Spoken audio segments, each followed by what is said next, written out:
வாழ்வை வாழவே வாழ்வை வாழவே.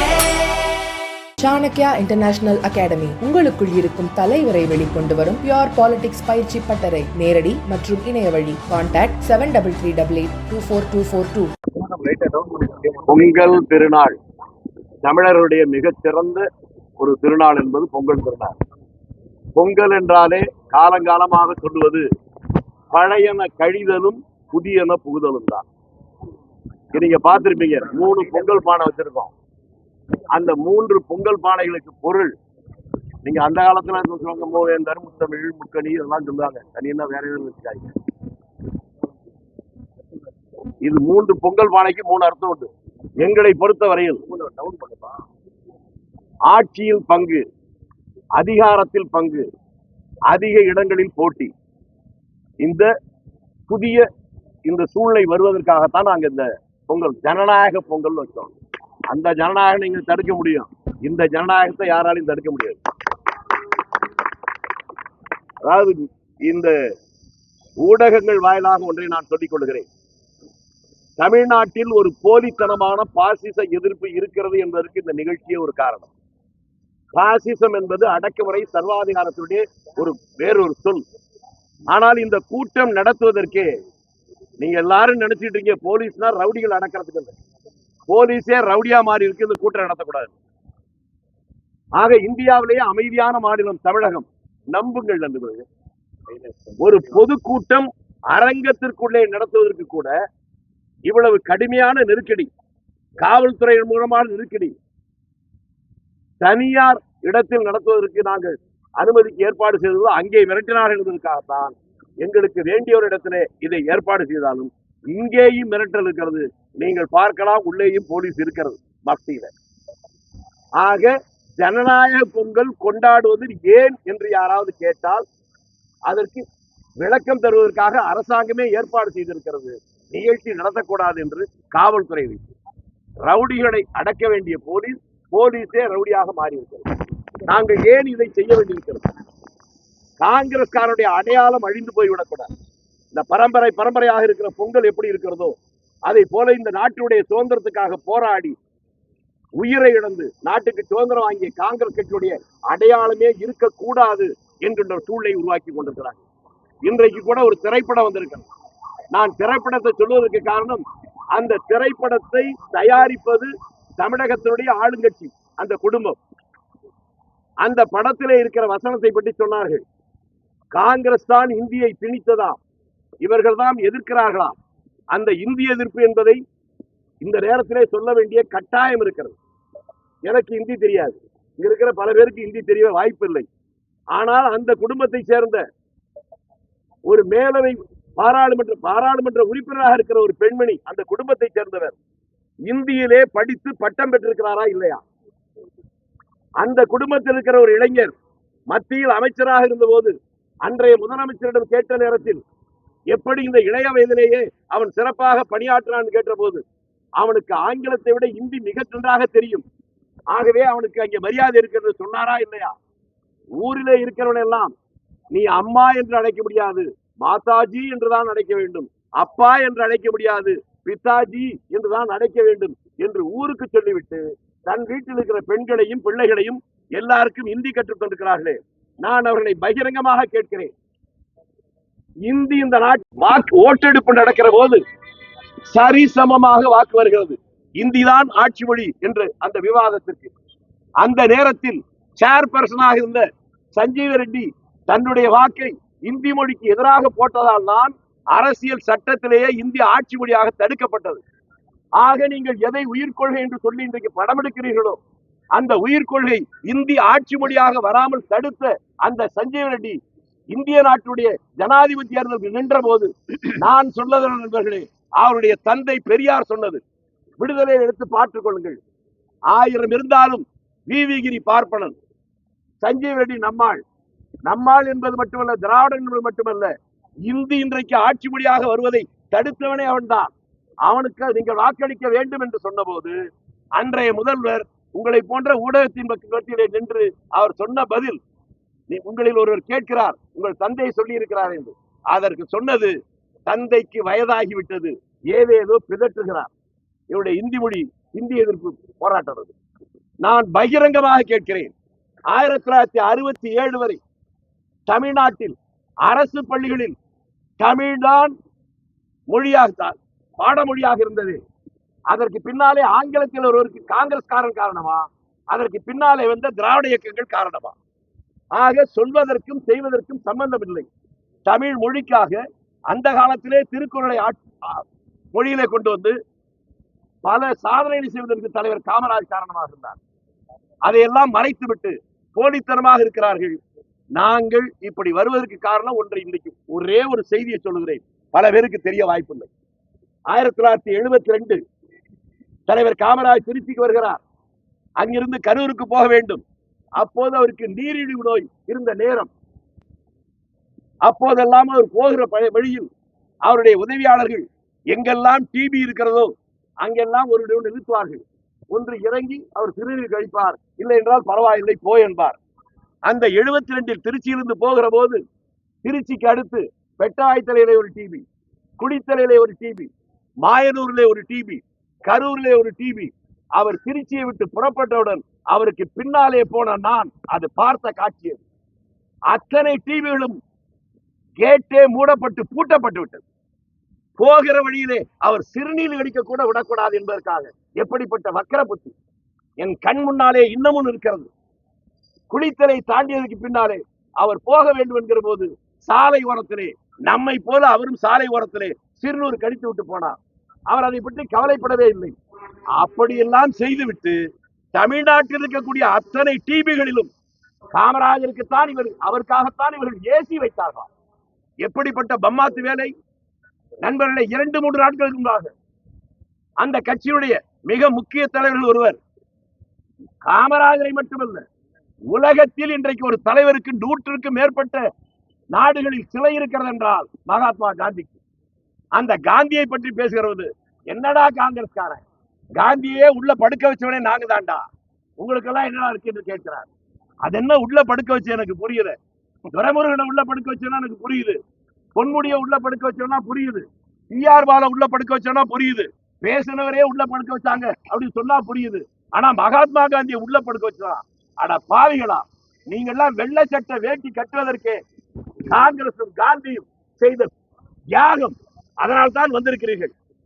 ஒரே ஒரு துயரம், இந்த நாடு சுதந்திரத்துக்காக போராடி கொண்டிருக்கிற போது காங்கிரஸ் மட்டும் என்று சொல்ல மாட்டேன், கம்யூனிஸ்டுகளும் முஸ்லீம் லீக்கும் சேர்ந்து போராடித்தான் சுதந்திரம் வந்தது. சுதந்திரத்துக்காக போராடியவன் தெருவில் இருக்கிறான். சுதந்திரமே வேண்டாம் என்று மாநாடு போட்டு தீர்மானம் போட்டவர்கள் ஆட்சியில் இருப்பது மட்டுமில்லாமல் இப்படிப்பட்ட கூட்டம் நடப்பதற்கு கூட அனுமதி தராதல்ல, மிரட்டி பார்க்கிறார்கள். வெள்ளைக்காரன் காலை நக்கி பிழைத்தவர்களுக்கே இந்த திமிர் இருக்குமானால் அந்த வெள்ளைக்காரனே எதிர்த்து போராடி தங்கள் வாழ்க்கையை அழித்துக் கொண்ட காங்கிரஸ்காரனுக்கு என்ன இருக்கும் என்பதை 4 மாதம் கழித்து புரிந்து கொள்ளலாம். சார், யாரு மிரட்டுறாங்கன்னு பாக்குறீங்க? இப்ப பகிரங்கமா குற்றச்சாட்டு வைக்கிறீங்க, மிரட்டுறாங்க, எங்களை இந்த நிகழ்ச்சி நடத்த விட மாட்டாங்கன்னு சொல்றீங்க. எங்க தமிழ்ல தானே சொன்னேன், போலீஸ் அங்க உள்ள இருக்கு, போய் பாருங்க. இல்ல என்ன சொல்றாங்க சார் காவல்துறை சார்பா? இல்ல காவல்துறை சார்பா என்ன சொல்றாங்க? நடத்தக்கூடாது மிரட்டிட்டு வந்து உள்ள வந்து குண்டர்களை வந்து அனுப்பியிருக்கிறாங்க. யாருன்னு பேரெல்லாம் சொல்லலாம் அவங்க. நீங்க உலகத்துல எல்லாமே கலாட்டா நடந்துச்சா, ரவுடி பேர் இருந்தா நீங்க போலீஸ்ல கம்ப்ளைண்ட் கொடுப்பீங்க. போலீஸ் வந்து ரவுடி அடிச்சு முடிச்சு கொண்டு போகல. போலீஸ் வந்து என்ன சொல்லுதுன்னா, குண்டர்கள்லாம் உள்ள வந்து உங்க அடிக்க போறாங்க, கூட்டம் போடாதீங்க. இந்தியாவிலே பாதுகாப்பான மாநிலம் தமிழ்நாடு தான், நம்புங்க. சார், இந்த மாதிரி கூட்டணியில பங்கு, ஆட்சியில பங்கு, அதிகாரத்துல பங்குன்னு நீங்க இந்த நிகழ்ச்சியை நடத்துறீங்க. ஆனா தமிழ்நாடு காங்கிரஸ் கமிட்டி தலைவர் என்ன சொல்லியிருக்காங்கன்னா, அந்த போல இந்த குரல் எல்லாம் எழுப்ப வேண்டாம் அப்படின்னு காலையில செய்தியாளர் சந்திப்புல சொல்லியிருக்காரு. அப்ப எப்படி பாக்குறீங்க? உங்களுக்கு என்னன்னா, காங்கிரஸ் என்ற அடிப்படை புரிந்து கொண்டாலே போதும். இந்த நாட்டுல எவனுமே அடிமை இருக்கக்கூடாதுன்னு போராடின கட்சி இந்த கட்சி. எவனுக்கு அடிமையா இருக்காது. வேற எங்க பேசலாம் சொல்லுங்க. இல்ல தனிப்பட்ட முறையில. சரிங்க சார், சொல்லிட்டீங்கல்ல. தமிழ்நாட்டுல மனுநீதி சோழன் ஆட்சி நடக்குன்னு யார் சொன்னா? பொதுவெளியில சொன்னாரா இல்ல ரூம்குள்ள சொன்னாரா? தமிழ்நாட்டுல காமராஜ் ஆட்சி நடக்கு சொன்ன அயோக்கியன் யாரு? அவன் பொதுவெளியில சொன்னானா தனியில சொன்னானா? எங்களுக்கு உத்தரவிட எவனாலும் முடியாது. நான் தான் சொன்னேன், காங்கிரஸ் சுதந்திர சிந்தனையாளர் கூடாரம். மகாத்மா காந்தி தெய்வ நிலையில் இருக்கிற போது கூட இதே தமிழ்நாட்டில் இருந்த நம்முடைய தலைவர் காமராஜ் தொண்டராக அவர் பேசுகிற போது நீ பேசியது தவறு என்று சொன்னது வரலாற்றில் இருக்குது. தேர்தல் நடக்கிற போது அவர் எடுத்த முடிவு அதுக்கு பின்னாலே வந்து வரலாற்றை பார்த்தால் தெரியும். காங்கிரஸ்காரன் என்பவன் அந்த காங்கிரஸ் கட்சியை தெரிந்து புரிந்து உணர்ந்து கொள்கையை தெரிந்த எவனும் அப்படி பேச மாட்டான். அப்படி பேசுகிறவன் எவனும் காங்கிரஸ்காரனை இருக்க மாட்டான். உங்க மூலமா நான் கேட்கிறேன், காமராஜை பற்றி கேவலப்படுத்துகிற போது, காந்தியை பற்றி கேவலப்படுத்துகிற போது அதை பற்றி கேட்காமல் இதை பற்றி சொன்னால் அவருக்கும் காங்கிரசுக்கும் சம்பந்தம் இல்லை என்று அவரே அறிவித்துக் கொள்வதாக அர்த்தம். ஜனநாயகன் பொங்கல் சொல்லியிருக்கீங்க. ஆமா, ஜனநாயகன் தடுக்கிறாங்க. ஜனநாயகம் போலீஸ் வந்து தடுக்குன்னு சொன்னாங்க. படத்தை கூட தடுக்கிறாங்கன்னு சொன்னீங்க. ஏதோ அது பேப்பர்ல பார்த்தேன், நீங்க தான் சொல்லணும். ஏன் இப்போ வந்து தமிழ் மாநில காங்கிரஸ் தலைவர் செல்வபெருந்தகை தொடர்ச்சியா சொல்றாரு, நாங்க திமுக சார் நான் ஒண்ணு சொல்றேன் சார் திரும்பி திரும்பி என்ன சொல்றேன்னா, நான் காங்கிரஸ்காரனா இருக்க வேண்டுமா என்பதற்கு நான் இதை சொன்னாதான் புரியும். நான் இந்த கட்சியில 68 மெம்பர் ஆனேன். 71 தேர்தலே மேல 4 கேஸ், 72 திருச்சியில ஒரு போராட்டம் நடக்கிறது 5-6 கேஸ். இப்படி வாழ்நாள் முழுக்க அடிபட்டு உதப்பட்டு காங்கிரஸ் வந்திருக்கலாம். அவர்கிட்ட போய் கேளுங்க எப்ப காங்கிரஸ் வந்தாரு, யார் யாருக்கு சொல்லணும்னு கேட்டுக்கு. ஏதா வேண்டாம் இருக்கட்டும்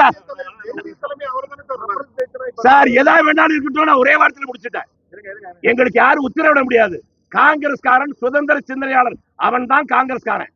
அவனை யாரும் அவனும் அடிமையாக மாட்டான், வேற யாரும் அடிமையாக்க மாட்டான். இது கூட நாங்க கட்சி தலைமை சொல்லிட்டு அப்புறம் பேசிக்கிறோம். இல்ல சார், தலைமை கிட்ட நாங்க இந்த கருத்துல எடுத்துட்டு போறோம். தனிப்பட்ட முறையில் இந்த கருத்துக்களை கூறுங்க சார். நான் பொதுவெளியில கூறி ஒரு முதல்ல கேட்டேன், என்ன சொன்னீங்க? மனுநீதியோட ஆட்சி நடக்குது யார்கிட்ட சொன்னார்? பொதுவில் தானே சொன்னாரு. அவருக்கு மட்டும் தான் உரிமை இருக்கா? இந்த விவகாரம் கூட்டணி ஏதோ வேண்டாம் இருக்குது சார். அவர் சொல்லியிருக்காரு. பொதுவெளியில சொல்றது நோக்கெல்லாம் யாருக்கும் கிடையாது. நீங்க வந்து ஆட்சியில வந்து பங்கு கேட்கறது எல்லாருடைய உரிமை. உரிமையை வந்து அரங்கத்துக்குள்ள வந்து எங்களுக்குள்ள நாங்க பேசணும் முடிவு பண்ணிருந்தோம். கூட்டணியை பற்றியோ யாரோட கூட்டணி எப்படிங்கிறத பற்றியோ நாங்க வந்து எந்த இடத்துலயும் வந்து வெளியே சொல்லவும் இல்லை, சொல்லக்கூடிய நிலையில நாங்க இல்ல. இதுக்கு எங்க அகில இந்திய காங்கிரஸ் சொல்லி தலைமையா சொல்லலாம். பட் எங்களுக்கும் பர்சனல் ரைட்ஸ் இருக்கு இல்லையா? எங்க உரிமையை ஒரு அரங்கத்துக்குள்ள பேசுறது கூட விடமாட்டேன்னு சொன்னாங்கன்னா அது எப்படி சரியா இருக்கும்? எங்க உரிமையை நாங்க அரங்கத்துக்குள்ள தான் பேசுறோம், பொதுவெளியில பேசுறோம்னு சொன்னா பொதுவெளியில பேச வேண்டிய நிலைமையை வந்து உருவாக்குறாங்க. இப்ப கூட வந்து அந்த பேசுற போது எதுவுமே நாங்க எங்க யாரோட கூட்டணி வைக்கணும், என்ன பண்ணணும்ன்றத பத்தி நாங்க பேசல. எங்களை ஏன் தடுக்கிறீங்க? ஏன் வந்து ஒரு ஜனநாயக பூர்வமா ஒரு அரங்கத்துக்குள்ள உள்ளரங்கத்துக்குள்ள ஒரு கூட்டத்தை ஏற்பாடு பண்ணா அது நடத்தக்கூடாதுன்னு சொல்லிட்டு தொடர்ந்து வந்து கிட்டத்தட்ட 4 மணி நேரம் போராட்டம். உங்களுடைய இந்த கோரிக்கை இருக்கு இல்லையா, இந்த ஆட்சியில பங்கு அதிகாரத்துல பங்கு நாங்க இருக்கணும் அப்படின்ற கோரிக்கைய அந்த குழுவினர் பேச போகும்போது திமுக கிட்ட பேச மாட்டாங்க அப்படின்னு நினைக்கிறீங்களா? அவங்களும் இதே எண்ணத்தோட தானே இருப்பாங்க. காங்கிரஸ் வளர்க்கணும், காங்கிரஸுக்கு ஆட்சியில அதிகாரம் எண்ணத்தோட இப்பதாங்க தெரியுது காங்கிரஸ் வளர்க்கறதுக்கு அவங்க இருக்காங்கன்னு. நான் ஒரு நிமிஷம் நான் உங்களை பார்த்து கேட்கிறேன். திமுக ஆட்சி, குறிப்பாக ஜெயலலிதா ஆட்சி தான் மிக மோசமான ஊழல் ஆட்சி திமுக சொல்லுச்சா? அந்த ஜெயலலிதா அமைச்சரவையில் அமைச்சரா இருந்த ராஜகண்டப்பட இருந்து, KKSR இருந்து, ரகுபதியில இருந்து, உங்க இந்த ஊர்ல இருக்க பாபு இருந்து 10 பேர் மந்திரியா இருக்காங்களா? இதே முதலமைச்சர் கரூர்ல எங்க ஊர் குளித்தலையிலையும் தமிழ்நாட்டுடைய வரலாற்றிலேயே இவ்வளவு மோசமான ஒரு ஊழல் பேர்வழி கிடையாது, இவரை விடவே கூடாது அப்படின்னு யாரை சொன்னாரு? செந்தில் பாலாஜி. அவரை மந்திரியாக்குனாங்களா? இவங்களால ஊழல் பேருவின்னு இவனை விட மோசமான ஆளே இல்லை என்று சொல்லவங்களெல்லாம் மந்திரியாக்கலாம், அது தப்பு இல்லை. ஆனா எந்த தப்பும் எங்க மேல சொல்லேன்னாலும் காங்கிரஸ்காரனை விடக்கூடாது. இதுக்கு ஆழமான செய்தி ஒன்னே ஒண்ணை மட்டும் சொல்லிடுறேன். தமிழ்நாடு முழுக்க எங்க ஊர் வந்து குளித்தலை சட்டமன்றத்துக்குள்ள இருக்கு. குளித்தலை ஒரு நகராட்சி, 2 டவுன் பஞ்சாயத்து. ஒன்னு மேட்டுமருதூர்னு பேரு, இன்னொன்னு நங்கவரம்னு பேரு. அந்த மேட்டுமருதூர்ல ஒரு சீட்டு கொடுக்க மாட்டேன்னாங்க. குளித்தலையில ஒரே ஒரு வார்டு கொடுக்கறேன்னாங்க. நங்கவரத்துல ஒரே ஒரு வார்டு கொடுக்கறேன்னாங்க. அந்த நங்கவரத்துல எங்க கிராமம் வரும், அது ரிசர்வ் வார்டு. அந்த வார்டுல சொன்ன உடனே ஒரு MA படிச்ச ஒரு பையன், அவங்க அப்பா என்னுடைய நண்பர், அவங்க தாத்தா தீவிர காங்கிரஸா இருந்தவர். இந்த பையன் MA முடிச்சுட்டு தொழில் பண்ணிக்கிட்டு இருந்தான். உங்க அப்பா தாத்தா எல்லாம் இருந்த கட்சிடா, நீ வந்து நின்றான்னு சொல்லி நான் கொஞ்சம் பணமும் கொடுத்து நிக்க சொன்னேன். அவனுக்கு எதிராக ஒருவனை நிறுத்தி 5 லட்சம் ரூபாய் கொடுத்து அவனை தோற்கடிக்கணும். அவனை தோற்கடிக்கலான்னு நீ ஊர்ல இருக்க முடியாது என்று செந்தில் பாலாஜி செய்தது நான் குற்றம் சொல்றேன். குளித்தலையில் அதே மாதிரி போட்டியோட போடுற ஒரே ஒரு வார்டு கொடுத்து அதையும் தோற்கடித்தாங்க. நீங்க விசாரிச்சுங்க, தமிழ்நாடு முழுக்க அத்தனை. எங்கேயாவது கொடுக்கிற சீட்டே 1-2. ஒரு கட்சி பலமாக இருக்குன்னா MLA MP வரல, கீழே இருக்கக்கூடிய ஊராட்சி பஞ்சாயத்து அதுல இருக்கக்கூடிய உறுப்பினர்கள் தான் கட்சியுடைய பலம். எங்கேயுமே யாரும் வந்துவிடக் கூடாது. கொடுக்கறது 15ல அல்லது 35 சீட்டு இருக்கிறத ஒண்ணு கொடுப்பாங்களாம், அதையும் தோக்கடிப்பாங்களாம். அவங்கதான் வளர்க்கறாங்க. நீங்க சொன்னீங்கன்னா நான் ஒண்ணு பதில் சொல்லுவேன். இந்த கூட்டணியில இருக்கும்போது நேரடியா குற்றச்சாட்டு வைக்கிறீங்க. அப்ப கூட்டணியில இருந்து வெளியேறலாம் அப்படின்னு ஒரு பகுதி. இல்ல நீங்க சொல்றது தப்பு. கூட்டணி ஆட்சி இருந்தாதான் எப்போதும் கூட்டணி நடக்கும். கமிட்மெண்ட் இருக்கு. மற்றபடி கூட்டணி தேர்தலுக்கான ஏற்பாடு தான். தயவு செய்து ஊடகவியலாளர்கள் சரிவாக புரிஞ்சு. சார், உங்களுடைய இந்த கருத்தை அடுத்த கட்டமா எப்படி எடுத்துட்டு போக போறீங்க? அடுத்த கட்டம் எங்களுக்கு அகில இந்திய தலைமையிட்ட நாங்க கடுமையா ராகுல் காந்தி 13ஆம் தேதி தமிழ்நாடு வராரு. அவரை சந்திக்க எதனா ஏற்பாடு இருக்கா? சொல்றேங்க. டெல்லியில போய் எல்லாரையும் பார்த்து பேச போறாங்க. அப்புறம் இங்க வர்றாரு பேசுறாங்க. டெல்லியில போய் எங்களுடைய கருத்தை பகிரங்கமா சொல்லுவோம், வெளிப்படையா சொல்லுவோம். எங்களுக்கு தெளிவாக நம்பிக்கை இருக்கிறது, திடமான நம்பிக்கை இருக்கிறது. எங்களுடைய உணர்வுகளை புரிந்து கொண்டு டெல்லி தலைமை நல்ல முடிவெடுக்கும் என்று நாங்கள் நம்புகிறோம். பேசுறதுக்கான காரணம் உங்களுக்கு ஒரு வாய்ப்பு வந்து இப்ப தாவேகா இருக்கு. அவர் ஆட்சியில அதிகாரம் உங்க கற்பனைக்கெல்லாம் உங்க கற்பனைக்கு நான் 144 போட முடியாது. உங்க கற்பனைக்கு நான் 144 போட முடியாது. அது உங்க விருப்பம். நாங்க எங்க உரிமைக்காக போராடிக்கல. நீங்க அதுக்கு ஒரு காரணம் சொல்றீங்க. விஜயை போய் பார்த்துட்டு வந்திருக்காரு. இந்த மாதிரியான நீங்க தயவு செஞ்சு சொல்றேன், என்ன யாருன்னு தெரிஞ்சுக்கிட்டாவது பேசுங்க. நான் யாரு, அவருக்கு எனக்கு என்ன தொடர்பு உங்களுக்கு தெரிஞ்சா பேசுங்க, இல்லைன்னா இப்படி கேட்காது. அவங்க தாய் மாமன் பெரிய பாடகர், 35 ஆண்டுகள் நண்பர். அவரு நானும் பேச என்ன இருக்கு? ஏன் முதலமைச்சர் போய் மோடியை பார்க்கலையா, அமித்ஷா பார்க்கலையா? அப்ப இந்த கேள்வி கேட்டீங்களா? தயவு செஞ்சு இப்படி எல்லாம் கேட்க. மாநில தலைமையை மாற்ற போறதா உங்க கோரிக்கையை நீங்க டெல்லியில் சொல்லுங்க. மாற்ற போறதா ஒரு தகவல் தெரிஞ்சிருக்கா? எனக்கு தெரியல. இது வரணும். உங்களுக்கு தெரிஞ்சிருக்கு இல்ல? உங்களுக்கு தெரிஞ்சு நீங்க தெரிஞ்சிருந்தா விவரமான ஆளு. அது உண்மையா தான் இருக்கும். மாற்று கருத்து சொல்றீங்களா சார்? மாற்று கருத்து சொன்னாதான் சார் கட்சி, இல்லைன்னா அடிமை கூடாரம். இந்த கோரிக்கை வைத்து எதை சொன்னாலும் ஓகே பாஸ்னா அது கொள்ளை கூட்டம். காங்கிரஸ் கொள்ளை கூட்டமும் இல்ல, அடிமை கூடாரம் இல்ல. கருத்துக்களை சுதந்திரமா சொல்லுவோம். அப்படித்தான் சொல்லிட்டு இருக்கோம். எங்க அகில இந்திய தலைமையிடம் சொல்ல போகிறோம். அது விரைவில் நல்ல முடிவை எடுக்கும். உங்களுக்கு நல்ல செய்தி வரும். வணக்கம்.